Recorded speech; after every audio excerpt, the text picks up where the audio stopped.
The world is indebted for all triumphs which have been gained by reason and humanity over error and oppression. Thomas Jefferson stated this depiction of reality once. Our modern world is an environment that is far more hostile than it should be. Exploitation and loss of life prevail in unnecessary amounts. Therefore, ideologies and efforts towards preserving peace, life, and reason are crucial assets to human existence. One ideology focused on initiating resolution and peaceful negotiation is diplomacy. Diplomacy is a crucial tool in the international system. So much life can be preserved through diplomacy, so many resources can remain unused, and so many generations can retain promising futures. If war is avoided, then diplomacy has been crowned the victor that day, and there is much less to lose if there is no bloodshed at all. I believe diplomacy is a necessary goal in constantly attempting to achieve a better quality of life for our species. The New York editorial board would likely agree on this matter according to their September 11th article, Diplomacy as Deterrent, in which they state Barack Obama's decision to give in to the diplomatic reality of the moment and ask Congress to postpone a vote on military action was wise in the matter of the current Syrian crisis. I too agree with this notion. Military involvement would only disrupt the already fragile ties with Russia and possibly China, who have both supported the current Syrian Arab Republic. Also, airstrikes, as initially proposed by U.S. officials, would only further the death tolls accumulating in the war-torn Middle Eastern region. There is nothing liberty-inducing about potentially involving innocent bystanders in military strikes, no matter who the sides are.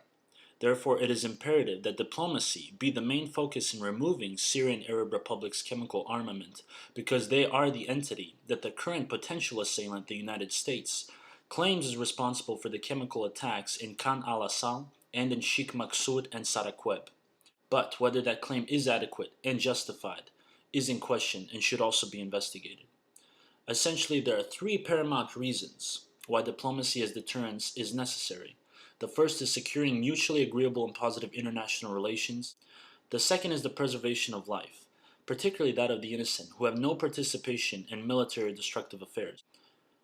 And the third is discovering evidence in the gloomy shadows of the international affairs sphere for whom is to be held accountable for war crimes such as the violation of 1925 Protocol for the Prohibition of the Use in War of Asphyxiating Poisonous or Other Gases and of Bacteriological Methods of Warfare, which was the law broken in Damascus during August. To begin, relations between the United States and Russia have not been ideal for a multitude of decades. The Cold War was a failure in allowing the US and Soviet Union to be buddies, and similar attitudes towards one another have proceeded even until now, as with the recent incident with former intelligence analyst Edward Snowden being allowed to temporarily stay in Russia while the United States yearns for his return.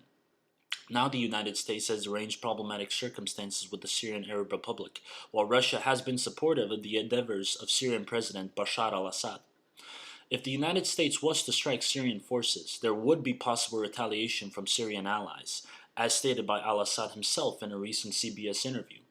Additionally, the UN Security Council will be less unified and discontent due to a split support and anti-support of Russia and China versus the US, Great Britain, and France respectively.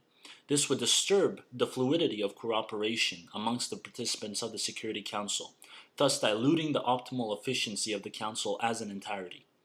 The second paramount reason to insist upon diplomacy is the safeguarding of human existence.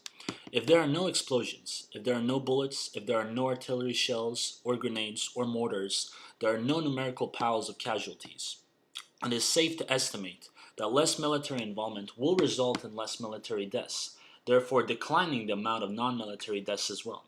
It is not always possible to negotiate, but let us pretend Japan and the United States did do so, and all of the innocent bodies in Nagasaki and Hiroshima were spared. Or perhaps Iraq. How different would the state be now if Saddam Hussein was willing to undergo diplomatic resolution to be removed from power instead of killing tens of thousands of his own people and endangering even more while staying in power? Lastly, you can't trust anyone in international affairs. The systemic or internationally political globe is a very confusing realm. The true intentions of each nation-state are vague and usually never fully exposed. Following that point, it is safe to assume many nation-states also might lie about what actions they have actually committed.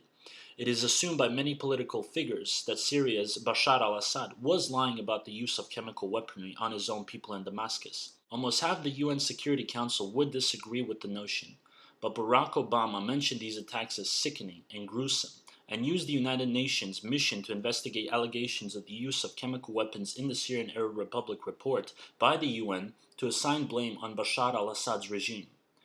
Though there are simultaneously contrary suggestions, such as reports from Minpress correspondent Dave Gavlik, whom with his associate Yahya Ababneh suggest that the Syrian rebels were the responsible party for the Damascus disaster due to improper handling of chemical weapons supposedly attained from Saudi Arabia's intelligence chief Prince Bandar bin Sultan. The devil is in the details, and upon review of the UN report on the incident, there is no direct entity that is fixated as the perpetrator of the crimes. In a world full of propaganda, it is hard to accept the idea of trust, but the idea of human prosperity must not be. It should be protected and cherished. The surroundings we have crafted as humans to be life are full of dangerous treading paths. Institutions and societal systems we have framed do not always uphold human interess. Therefore, it is up to mankind to ensure that human prosperity is appropriately upheld, so that we may continue achieving things we once thought unachievable, as humans have always done. In the politically systemic world, effective diplomacy is a key that must not ever be lost. My name is Sinisa Tešić.